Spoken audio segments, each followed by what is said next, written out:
In the event of a flat tire, first make sure you're parked on a firm, level surface, safely away from traffic. Avoid ice or slippery areas. Turn the hazard lights on, turn the ignition off, and set the parking brake. There should be no one in the vehicle. Block the front and rear of the wheel diagonally opposite the jacking position. For example, if the left rear tire is damaged, block the right front tire. If your vehicle is equipped with air suspension, automatic leveling should be disabled in the Uconnect system by selecting Tire Jack mode. You should also disable the hands-free liftgate before proceeding. The spare tire, scissor jack, and tire changing tools are in the rear cargo area under the load floor. Lift up on the load floor, remove the jack and tools, and then remove the fastener securing the spare tire by rotating it counterclockwise. Next, pull the spare tire up and out of the vehicle.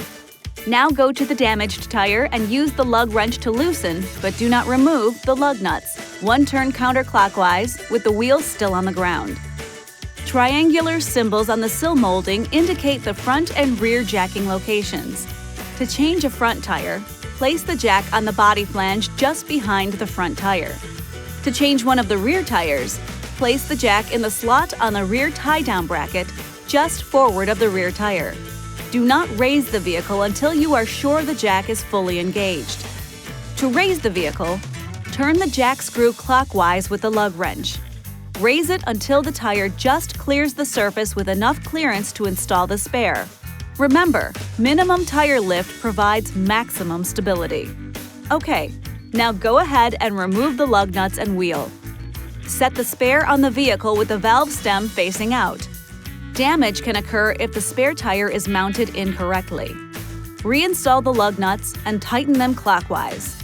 Now, turn the jack handle counterclockwise to lower the vehicle and remove the jack. Next, tighten the lug nuts. Tighten each one twice in alternating fashion. Apply maximum effort for this final tightening of the lug nuts.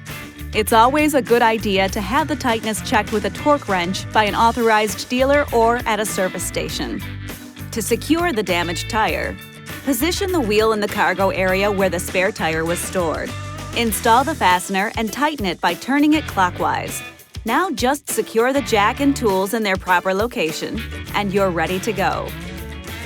This video is not intended to take the place of your owner's manual.